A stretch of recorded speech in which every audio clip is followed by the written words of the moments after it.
Yo, fishing adventure na naman sa Calayo, Batangas. Second time ko to magbo-boat casting. Bali, 8 kami dyan sa bangka. Pasikat pa lang yung araw, pumalaot na kami. Naghanap na kami agad ng may ispatan. 25 grams na jig gamit ko dyan. Medium rod, tsaka 3K series na reel na merong 12 pounds na braided line.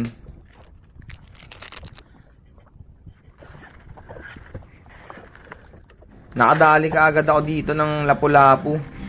First time kong makagatan dyan sa jig. Kaya masarap sa feelings.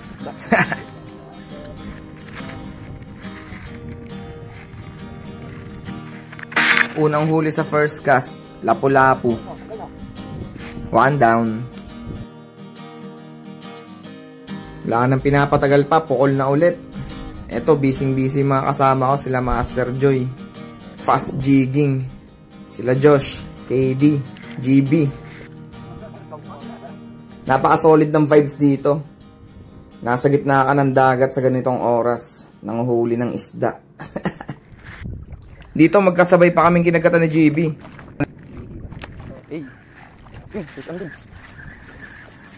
Another Lapu-Lapu.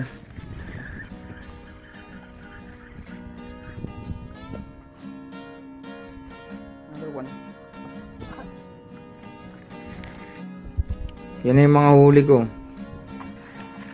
Tapos bukol na ulit syempre para makarami. Eto si Master Alfie, nakadali din sa jigging ng Lapu-Lapu.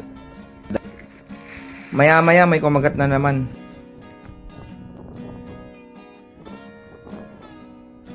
Another grouper fish.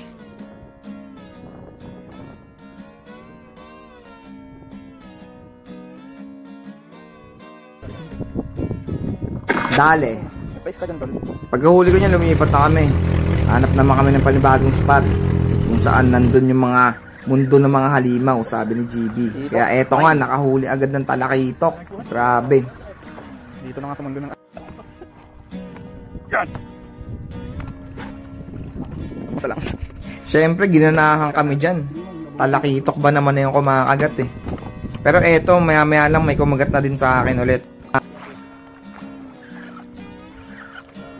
Malalim-lalim na rin dito sa spot namin. Kaya medyo matagal na rin mag-reel in.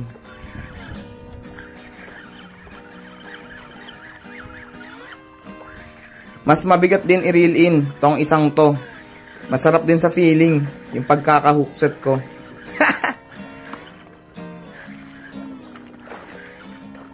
Lapu-Lapu na naman to pero panibagong species na unlock ko. Blue spotted grouper.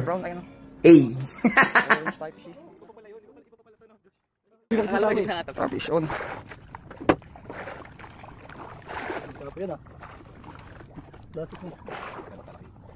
Pagkahuli ko niyan, eto si Master Joy. Kinagatan din.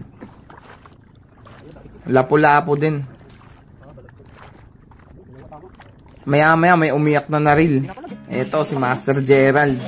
Naka-fish on, talakitok, grabe, unlock.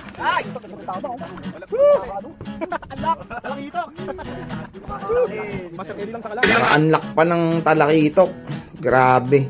Yan din yung pangarap ko ma-unlock eh, pero hindi ko pa to time.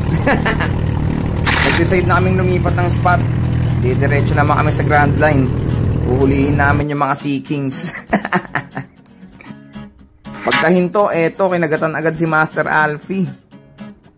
Bait and weight na ang dalihan dito. Ang lakas na ng current sa ilalim. Sunod-sunod na rin kagatan. Eto, si Josh kinagatan din. Puro bisugo yung nakagat.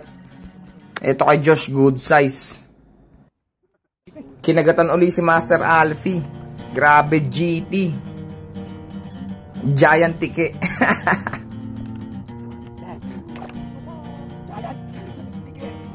Nagpalit ako dyan ng sabiki rattler. May mga kawan kasing nadaan sa harap namin.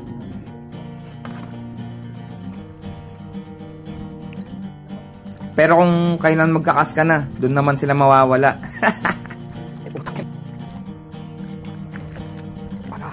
Mga ilang kas dyan, wala talagang paramdam. Hindi rin ako makapag-jigging dyan kasi 25 grams lang yung dala ko dyan. Sobrang lakas ng current sa ilalim. Hindi na rin sila kinagatan kaya lumipat na rin kami ng ibang spot. Dito naman sa nilipatan naming spot, bigla-biglang lumakas yung alon tsaka yung hangin. Kaya lumipat na kami sa tabi ng isla para may shield kami sa hangin. Dito pagdating sa panibagong spot, mga ilang cast lang ako dun kasi inaantok na ako eh. Nakakapagod din mag-jigging, fishing. Pag-iising ko naman, ayun, pack up na kagad, pabalik na kami ng Kalayo. Ayun, doon na matatapos yung fishing trip na to. Ang dami ka na naman natutunan. Kaya mapapa-check out na naman. Solid yung rest ba ko dito sa second time ko mag-boat casting. Enjoy na enjoy, mamingwit. Kaya kayo dyan, mag-fishing na rin kayo.